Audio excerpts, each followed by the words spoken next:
So today we're going to fit the toilet pan to the Hidealoo unit in that test shower module. This pan here has express fittings, which is this kind of thing. So you need a top hat washer, and that will go through the hole, and this bolt goes straight through the Hidealoo into the back. But actually what we're going to do this time round is fit this toilet pan, which has invisible fixings, i.e. you can't see anything. So it has these guys here inside the china.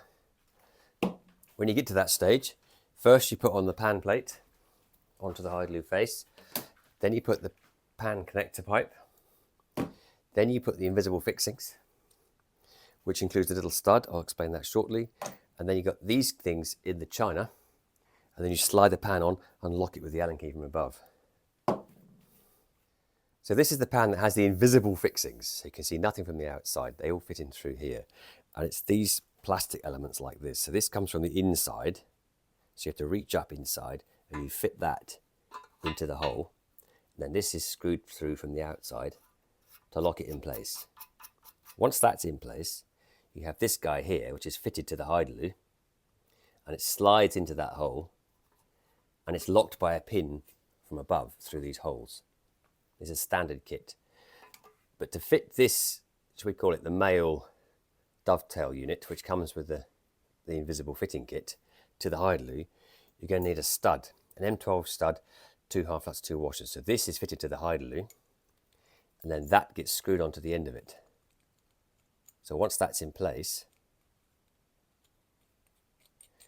that then slides. So that's left sitting out the front of the Hidealoo. The toilet then slides onto that like this, and then you lock it from above. So this is the M12 stud with the 2 half nuts and the washers. That's going to fit through that hole there. Put the nut and the washer on the back and lock it in place. Like that. Like that.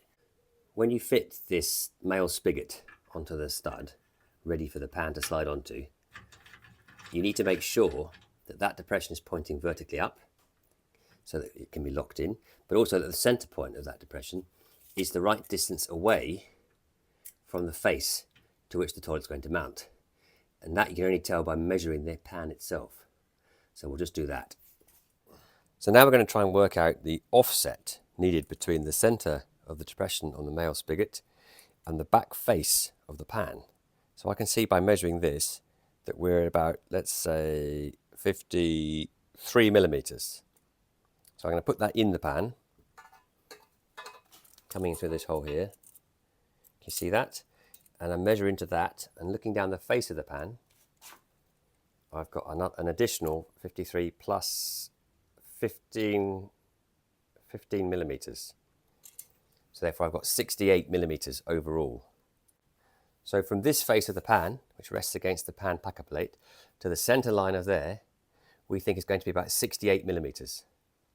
So I need to set this guy here so that that face there is in line with this, plus 68 millimeters. If anything, slightly less. So when you screw the bolt in, it pulls it nice and tight against it. So this is the M12 stud with the nuts. I'm going to screw on now this male spigot with a depression point for the pan.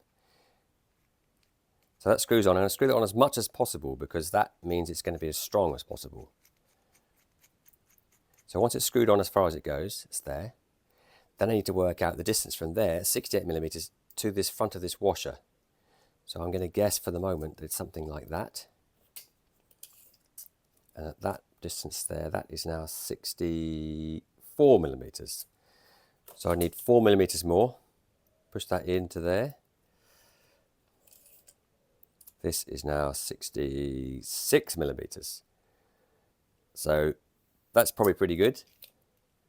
It's slightly too short, which means that when the screw goes in to lock it, it's going to hit this slope and it's going to pull the pan a bit tighter. We then now fit this in that position to the Hidealoo unit. So this one, which we've set, is now going to go into this side. Like that, at that position. So then once that's fixed in there, You just do it up with the spanner to make sure it's tight. But that's now set this one at 68. I'll just check that with a measure. Pretty much 60, I'd say 65, 66. So if you're really nervous, you can unwind this one turn to bring it out. So the center of that is pretty much on 68 millimeters. And then apart from doing that, we need to lock this nut so it's tight. That's it, finished. Same, of course, with the other one, this side. So that's it. The M12 nuts are now tight. We've got these guys set at the 64-ish position, 64, 65. Next thing to put on in this case is the pan packer plate. So that slides over the top of there, parks in like that. And then we want to put on, this is the pan connector pipe. So that connects the 110 pipe here of the Hidealoo to the spigot at the back of the toilet. It's best to give a little bit of Vaseline or silicone grease on these to help them go on properly, because obviously you can't see them as you slide the pan on, and it makes it easier to adjust later. Silicone grease, a bit on the inside of the pipe, and as I say, put some on the inside of the spigot for the pan itself. Just make sure it will seat better. This then goes into there, the Hidealoo pipe. Perfect like that. That's now ready. Same with this guy here. Give that a little bit of silicone grease. That's the flush pipe side.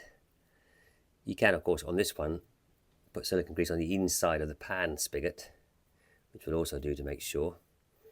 And then you slide the pan on. So this is the pan itself. That's obviously the waste pipe spigot there. So give that a little bit of the silicone grease to help everything slide in together nicely. And then same with the flush pipe.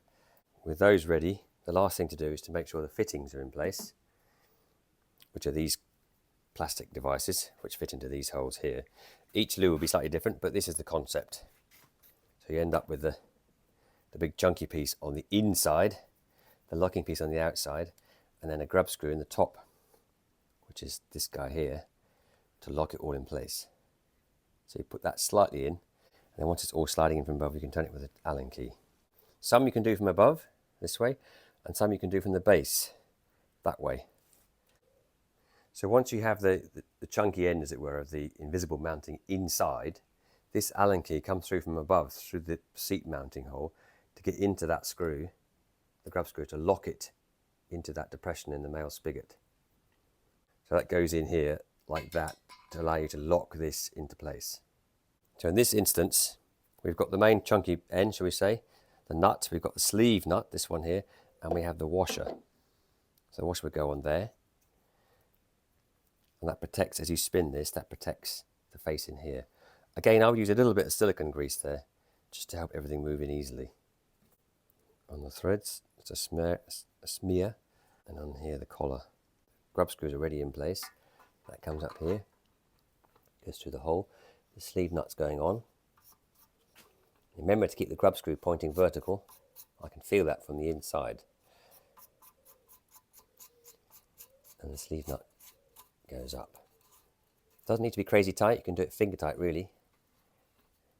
I'm turning the one from inside to get the last half turn of pressure, but I'm remembering to keep the grub screw pointing vertically up, because without that you can't then do it up later.